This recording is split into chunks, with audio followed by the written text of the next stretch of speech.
कोडा सुरेखा जी, जग्गा रेड्डी जी, रोहित जी, कोडिकुनेल सुरेश जी, हमारे कैंडिडेट नीलम मधु जी,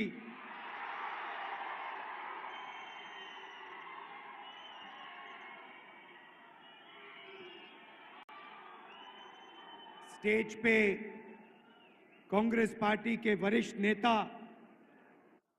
हमारे प्यारे कार्यकर्ता बब्बर शेर, भाइयों और बहनों, प्रेस के हमारे मित्रों, आप सबका यहां बहुत बहुत स्वागत। गर्मी में आप दूर दूर से आए, इसके लिए दिल से आपको बहुत बहुत धन्यवाद। వేదిక మీద సుఖాసీనులైనటువంటి గౌరవ ముఖ్యమంత్రి గారికి, మంత్రులకు, కాంగ్రెస్ పార్టీలో వివిధ హోదాల్లో ఉన్నటువంటి బాధ్యులకు, అదేవిధంగా స్థానికంగా పోటీ చేస్తున్నటువంటి మధు గారికి, అలాగే ఈ కార్యక్రమానికి వచ్చినటువంటి వీర సింగాలైనటువంటి మీ అందరికీ సాదర స్వాగతం। हिंदुस्तान में गरीब लोग, कमजोर लोग, दलित, आदिवासी, पिछड़े लोग, किसान, मजदूरों की रक्षा हमारा संविधान, हमारा कॉन्स्टिट्यूशन करता है। మిత్రులారా, దేశంలో ఉన్నటువంటి వెనుకబడిన వర్గాలు కానివ్వండి, దళితులు కానివ్వండి, ఆదివాసీలు కానివ్వండి, వెనుకబడ్డటువంటి వాళ్ళు కానివ్వండి, పేదలు కానివ్వండి, వీళ్ళందరి యొక్క బాధ్యత, వీళ్ళందరినీ సురక్షితంగా ఉంచేటటువంటి కర్తవ్యాన్ని మన గౌరవ రాజ్యాంగం నిర్వర్తిస్తూ ఉంటుంది। संविधान से पहले हिंदुस्तान में गरीब लोगों के, कमजोर लोगों के कोई भी अधिकार नहीं थे। రాజ్యాంగం ఆవిర్భవించక ముందు, రాజ్యాంగం రాసుకోవడానికి ముందు ఈ దేశంలో పేదలకు గాని, దళితులకు గాని, అట్టడుగు వర్గాలకు గాని ఎలాంటి హక్కులు ఉండేవి కావు। अगर हिंदुस्तान के गरीब लोगों को शक्ति मिली है तो संविधान से उनको शक्ति मिली है। ఈ దేశంలో పేదలకు శక్తి దొరికింది అంటే అది కేవలం రాజ్యాంగం వల్ల మాత్రమే దొరికింది। ये कोई मामूली किताब नहीं है, ये आपके दिल की आवाज है। ఇది సామాన్యమైన పుస్తకం కాదు, ఇది సామాన్యుల యొక్క గొంతుక।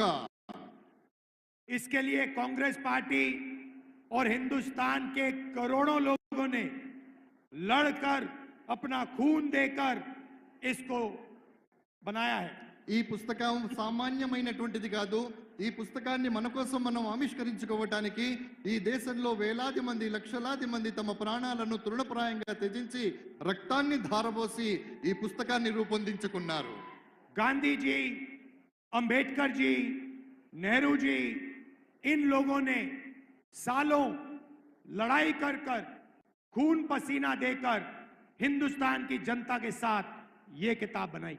మహాత్మా గాంధీ గారు, అంబేద్కర్ గారు, జవహర్ లాల్ నెహ్రూ గారు వీరంతా కూడా సంవత్సరాల పాటు శ్రమపడి, చెమటోడ్చి ఈ పుస్తకాన్ని ఆవిష్కరించేందుకు, రూపొందించేందుకు తమ సహకారాన్ని అందించి ఈ దేశానికి పుస్తకాన్ని అందించగలిగారు। और इस चुनाव में बीजेपी के लोगों ने साफ कह दिया है, उनके नेताओं ने, बड़े बड़े नेताओं ने कह दिया है कि वो इस संविधान को बदल देंगे, खत्म कर देंगे, फेंक देंगे। స్నేహితులారా, ఇప్పుడు జరిగేటటువంటి సార్వత్రిక ఎన్నికల్లో భారతీయ జనతా పార్టీకి చెందినటువంటి పెద్ద పెద్ద నేతలు, గొప్ప గొప్ప నేతలు పెద్ద పెద్ద వేదికల మీద ఈ రాజ్యాంగాన్ని సమూలంగా మార్చేస్తామని, ఈ రాజ్యాంగాన్ని తీసేస్తామని బహిరంగంగానే చెబుతూ ఉన్నారు। ये चुनाव दो विचारधाराओं के बीच में है। इंडिया अलायंस, राहुल गांधी, मल्लिकार्जुन खड़गे जी, रेवंत रेड्डी जी कहते हैं कि इसको बचाना है, इसकी रक्षा करना है। ఈ దేశంలో ఎన్నికలు ఇప్పుడు రెండు సమూహాల మధ్య జరుగుతున్నాయి। ఒకటి ఇండియాకి సంబంధించినటువంటి సమూహం, అందులో రాహుల్ గాంధీ గారు, మల్లికార్జున్ ఖర్గే గారు, మీ ప్రియతమ ముఖ్యమంత్రి రేవంత్ రెడ్డి గారు వీరంతా ఉన్నారు। వీరేమంటున్నారంటే ఈ పుస్తకాన్ని పరిరక్షించాలి, ఈ రాజ్యాంగాన్ని పరిరక్షించాలి అంటూ ఉన్నారు।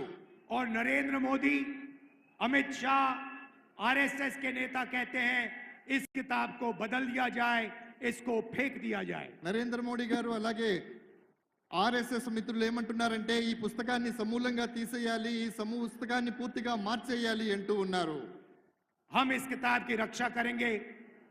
कोई भी शक्ति इस किताब को डैमेज नहीं कर सकता है, खत्म नहीं कर सकता। మేము ఈ రాజ్యాంగాన్ని పరిపూర్ణంగా పరిరక్షిస్తాం.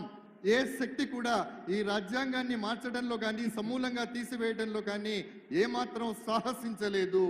भाई और बहनों, आपका जमीन का हक, आपको जो आरक्षण मिला, आपको जो सरकार में रोजगार मिलता है, पब्लिक सेक्टर, वो सब इधर से आया है। దేశంలో మీకు ఏవైతే సౌలభ్యాలు దొరుకుతున్నాయో, భూమి దొరికిందో, పథకాలు దొరుకుతున్నాయో, ఈ రోజు మీరు ఒక ఓటు వేసేటటువంటి అర్హత కూడా కలిగి ఉన్నారో, అదంతా కూడా కేవలం ఈ రాజ్యాంగం ఉండడం వల్ల మాత్రమే సాధ్యమవుతోంది. नरेंद्र मोदी चाहते हैं कि सारी की सारी राजनीति 22-25 लोगों के फायदे के लिए हो। నరేంద్ర మోడీ గారు కేవలం 20-25 మందికి మాత్రమే ఈ దేశంలో ఉన్నటువంటి ప్రయోజనాలన్నీ చేకూరాలి అనుకుంటూ ఉన్నారు. उन्होंने पब्लिक सेक्टर को, सरकारी कंपनियों को प्राइवेटाइज किया। వారు దేశంలో ఉన్నటువంటి పబ్లిక్ సెక్టార్ అంటే ప్రభుత్వ రంగ సంస్థలన్నిటినీ కూడా ప్రైవేటు పరం చేస్తూ ఉన్నారు. क्यों किया? रिजर्वेशन को हटाने के लिए किया। ఎందుకు చేస్తున్నారు మీరు ఆలోచించండి. కేవలం రిజర్వేషన్లు నిర్మూలించడం కోసం మాత్రమే ప్రభుత్వ రంగ సంస్థలు ప్రైవేటు పరం చేయబడుతూ ఉన్నాయి. देश में और सरकार में ठेकेदारी प्रथा चलाते हैं। क्यों चलाते हैं? रिजर्वेशन को खत्म करने के लिए। దేశంలో ఉండేటటువంటి పెట్టుబడిదారీ వ్యవస్థను పెంపొందించేటటువంటి ప్రయత్నాన్ని చేస్తున్నారు. ఎందుకు చేస్తున్నారు? కేవలం రిజర్వేషన్లు తొలగించాలి అనేటటువంటి ఉద్దేశంతో మాత్రమే ఈ కుట్ర జరుగుతూ ఉంది. लड़ाई इस बात की भी है, वो रिजर्वेशन को खत्म करना चाहते हैं, हम रिजर्वेशन को 50% से ज्यादा बढ़ाना चाहते हैं। ప్రధానమైనటువంటి యుద్ధం ఎందుకు జరుగుతుందంటే వారు రిజర్వేషన్లు సమూలంగా తీసివేయాలంటున్నారు. కానీ మేము ప్రభుత్వంలో వచ్చిన తర్వాత 50% రిజర్వేషన్లను ఇవ్వాలనుకుంటూ ఉన్నాము. भाई और बहनों, हिंदुस्तान में अगर आप पिछड़ों की, दलितों की, आदिवासियों की आबादी जोड़ दें तो ये मेजॉरिटी बनती है। మిత్రులారా, స్నేహితులారా, దేశంలో ఉన్నటువంటి ఆదివాసీలు అంటే గిరిజనులు కానివ్వండి, వెనకబడ్డటువంటి వాళ్ళు కానివ్వండి, వీళ్ళందరి యొక్క గణన గనక మనం చేసినట్టయితే అద్భుతమైనటువంటి ఫలితాలు సాధించే అవకాశం ఉంది. कम से कम 50% पिछड़ा वर्ग है। కమ్ సే కమ్ అంటే కనీసం 50% మంది వెనుకబడినటువంటి తరగతుల వారు ఉన్నారు. 15% दलित, 8% आदिवासी, 15% దళితులు, 8% ఆదివాసీలు ఉన్నారు. 15% माइनॉरिटी और 5% गरीब जनरल कास्ट के लोग। 15% మైనార్టీలు ఉన్నారు. మిగతా 8% ఎవరైతే ఉన్నారో వారంతా జనరల్ కేటగిరీకి చెందినటువంటి వాళ్ళు ఉన్నారు. अगर आप इन सबको जोड़ दो 90% से ज्यादा बनता है। మీరు ఇందరినీ కన్నా కలిపినట్టయితే వీరందరూ 90%కి సరిసమానం అవుతారు.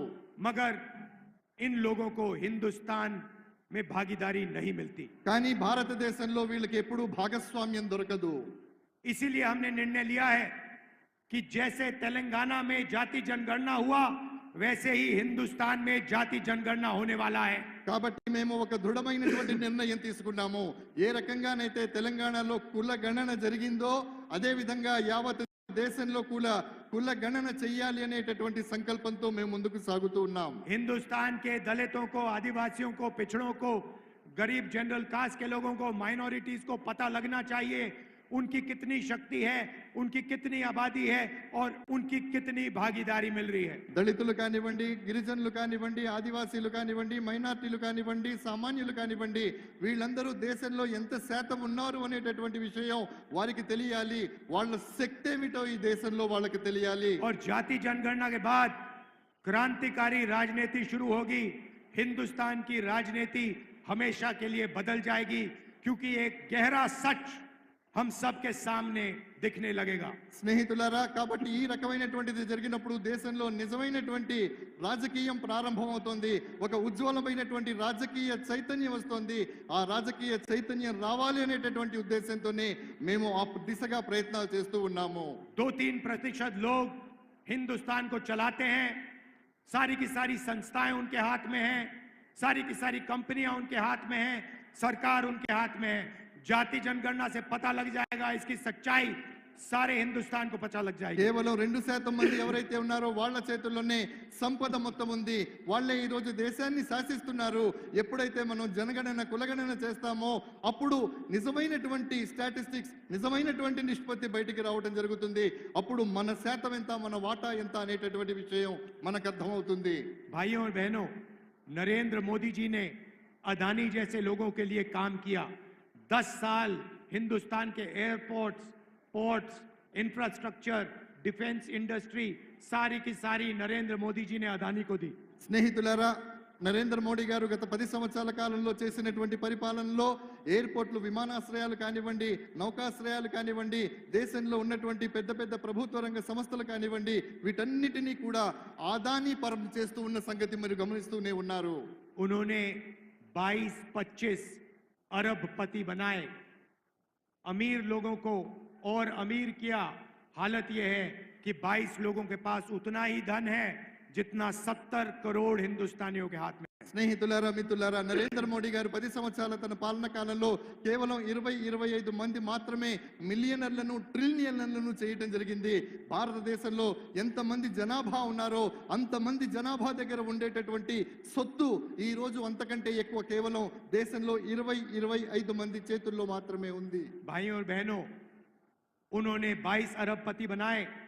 अब समय आ गया है हमें करोड़ों लाखपति बनाने हैं। స్నేహితులారా, కేవలం వారు 20-25 మందిని మాత్రమే బిలియనర్లను చేస్తే ఇప్పుడు సమయం ఆసన్నమైంది. కోటాను కోట్ల మందిని కోటీశ్వరులు చేసేటటువంటి అవకాశం మన ముందుంది. हम एक ऐतिहासिक क्रांतिकारी काम करने जा रहे हैं। ఒకసారి ऐसा काम जो आप सपने में नहीं सोच सकते। ఒక చారిత్రాత్మకమైనటువంటి కార్యక్రమానికి, ఒక చారిత్రాత్మకమైనటువంటి చైతన్యానికి శ్రీకారం చుట్టేటటువంటి ప్రయత్నాన్ని మేము చేస్తున్నాం. ఆ ప్రయత్నం ఏమిటి అనేది మీరు కనీసం కలలో కూడా ఊహించలేరు. आपने ऐसा सपना भी नहीं देखा होगा जो हम करने जा रहे हैं, जो हम सच्चाई में आपको देने जा रहे हैं। మేము ఏదైతే చేయాలనుకుంటున్నామో అది మీరు కలలోనైనా ఊహించి ఉండరు. కానీ వాస్తవం చెబుతున్నాను, అది వాస్తవంలో రూపుదాల్చబోతోంది. దాని స్వప్నాన్ని మేము సాకారం చేసి చూపిస్తాము. ऐसा काम दुनिया की किसी सरकार ने आज तक नहीं किया। ప్రపంచంలో ఏ ప్రభుత్వం కూడా ఇలాంటి పని ఇప్పటి వరకు చేసి ఉండలేదు. और इसके बाद दुनिया की सारी सरकार यही काम करेंगी। ప్రపంచంలో ఉన్నటువంటి ప్రతి దేశం కూడా మనం చేసేటటువంటి కార్యక్రమం లాంటి కార్యక్రమాలే చేయబోతుంది. भाइयों और बहनों, हिंदुस्तान के सारे गरीब परिवारों की लिस्ट बनेगी। దేశంలో ఉన్నటువంటి ఎంతమంది నిరుపేదలు ఉన్నారో వాళ్ళందరికీ సంబంధించినటువంటి ఒక జాబితా రూపొందించబడుతుంది. तेलंगाना में हर गांव में जाकर, कस्बों में जाकर हम गरीबों के नाम లిస్ట్ में डालेंगे। తెలంగాణలో ఉన్నటువంటి మారుమూల ప్రాంతాలలో, మారుమూల గ్రామాలలో కూడా మేము వెళ్ళడం జరుగుతుంది. అక్కడ ఉన్నటువంటి ప్రతి పేదవాడి యొక్క పేరుని, చిరునామా మొత్తం కూడా ఆ జాబితాలో పొందుపరుస్తాం. किसान के परिवार, मजदूर के परिवार, दलित, आदिवासी, पिछड़े, गरीब, जनरल कास्ट के लोग, सबसे गरीब लोगों की लिस्ट बनेगी। కార్మికులు, కర్షకులు, రైతులు, మైనార్టీలు, దళితులు, ఆదివాసీలు ఎవరైతే ఉన్నారో వీళ్ళందరికీ సంబంధించినటువంటి ఒక పరిపూర్ణమైనటువంటి నివేదిక, జాబితా రూపొందించబడుతుంది. हर परिवार में से एक महिला का नाम चुना जाएगा। ప్రతి కుటుంబం నుండి ఒక మహిళ పేరును ఎంపిక చేసుకోవడం జరుగుతుంది. और उस महिला के बैंक अकाउंट में इंडिया गठबंधन की सरकार 10,000 नहीं, 50,000 नहीं, 70,000 नहीं, 1 लाख रुपए बैंक अकाउंट में डालेगी।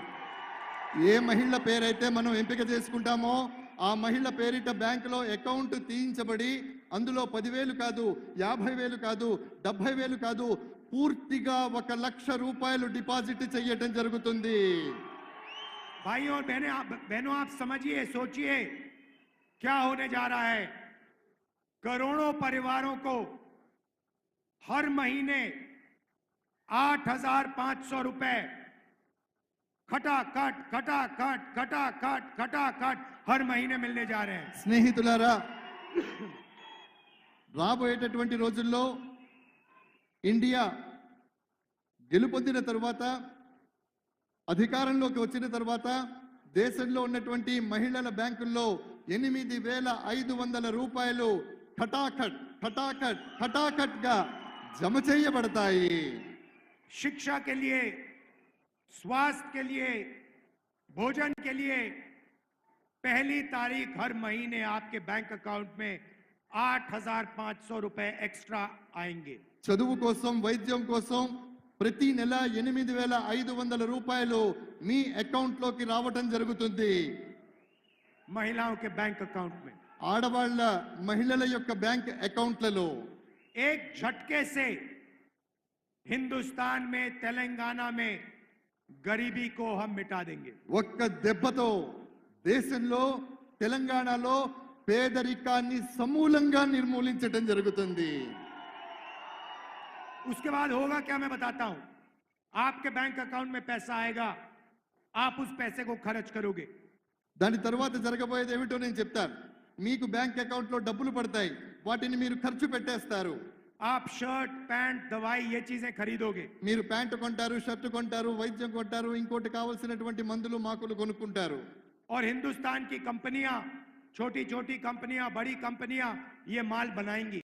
భారతదేశంలో ఉన్నటువంటి చిన్న చిన్న కంపెనీలు మీరు ఏవైతే కొంటారో ఆ సరుకుని తయారు చేస్తాయి. जैसे ही वो कंपनियां ये काम करना शुरू करेंगी, आपके बच्चों को उन्हीं कंपनियों में रोजगार मिलेगा. ఎప్పుడైతే ఈ కంపెనీలు తమ ఉత్పత్తిని ప్రారంభిస్తాయో అప్పుడు మీ పిల్లలకు అదే కంపెనీలలో ఉద్యోగ అవకాశాలు దొరుకుతాయి. एक प्रकार से हम हिंदुस्तान की अर्थव्यवस्था को जंप स्टार्ट कर रहे हैं. ఒక రకంగా చెప్పాలంటే భారతదేశపు ఆర్థిక వ్యవస్థను మనం అప్పుడు ప్రారంభించబోతున్నాం. मगर हम वहां नहीं रुकेंगे. కానీ మేము అక్కడే ఆగిపోము. नरेंद्र मोदी ने करोड़ों युवाओं को बेरोजगार बनाया. నరేంద్ర మోడీ గారు కోటాను కోట్ల మంది యువకుల్ని నిరుద్యోగులుగా చేశారు. नोटबंदी अदानी के लिए की, गलत जीएसटी अदानी के लिए की. నోట్బందీ అంటే నోట్ల రద్దు ఏదైతే ఉందో అది అదానీ గారి కోసం చేశారు. పెద్ద నోట్లను నిర్మూలించడం అనేటటువంటిది కూడా వారి ప్రయోజనం కోసమే చేశారు.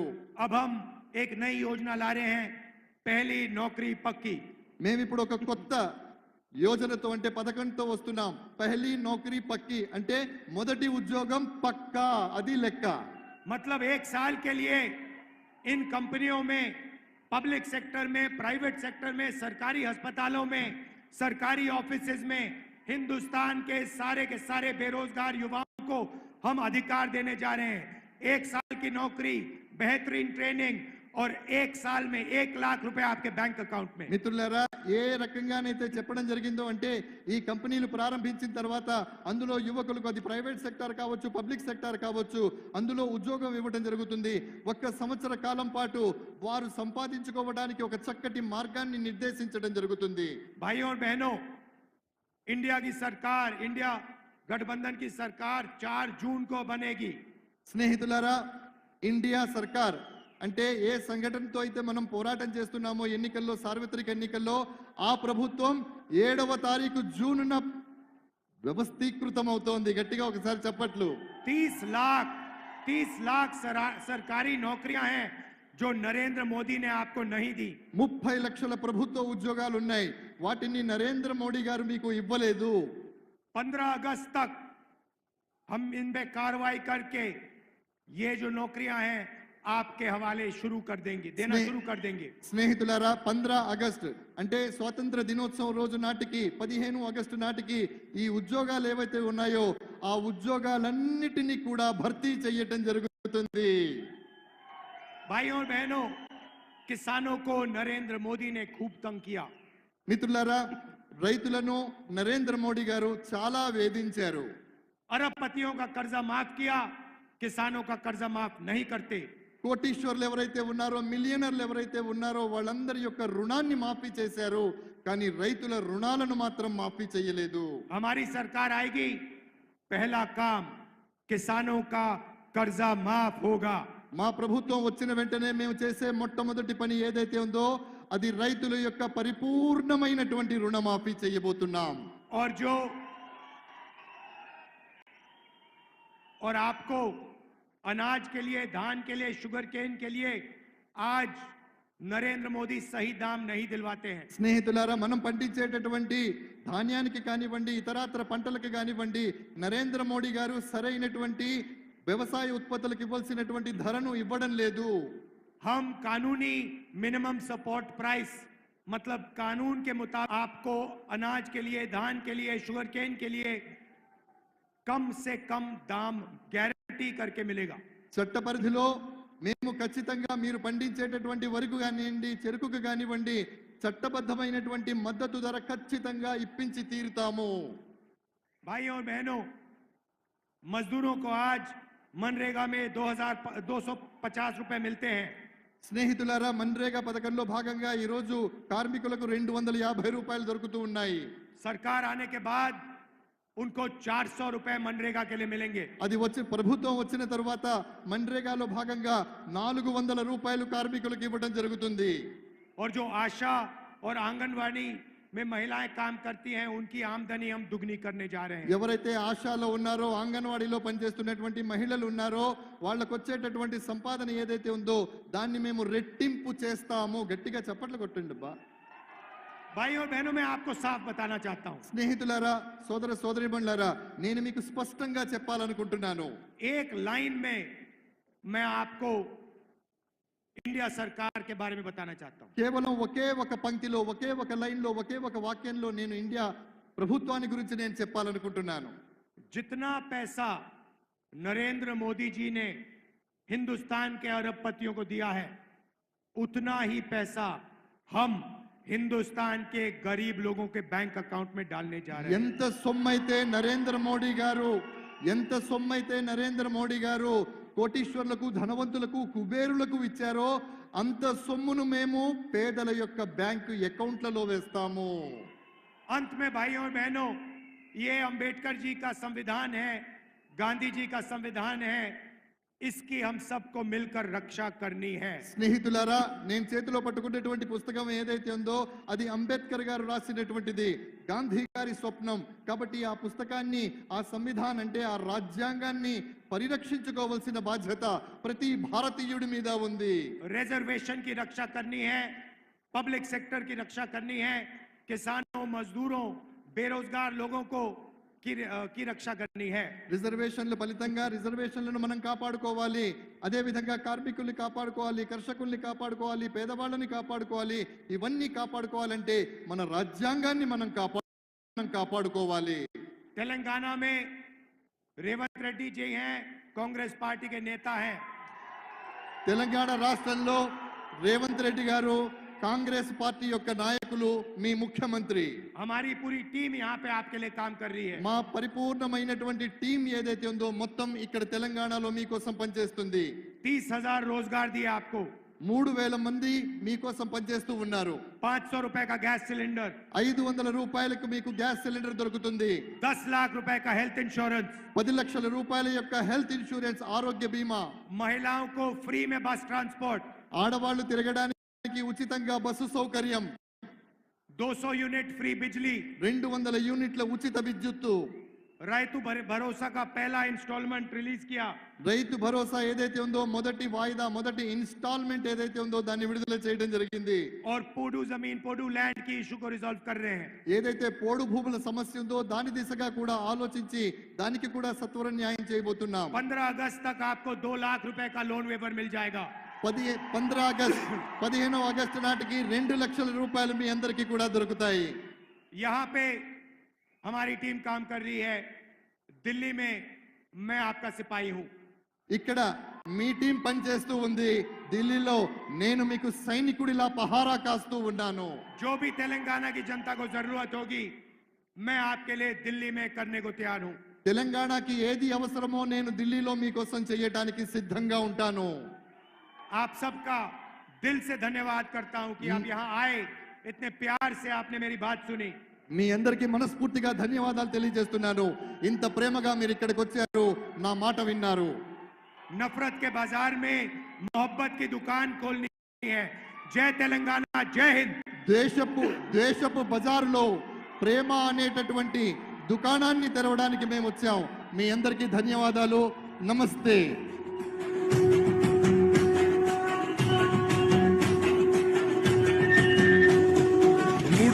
రంగుల జెండా బట్టి సింగమోలే కదిలేనాడు ఒక్కరో కాంగ్రెస్ సూర్యుడు మన రాహుల్ గాంధీ నిగదీసి అడిగే మునగాడు వీడు భూమిన వానైతాడు బీద సాదల ధైర్యం వీడు దోపిడి దొంగల భరతం పడతాడు మన రాహుల్ గాంధీ దేశం బంగారు పోతే అవుతాడు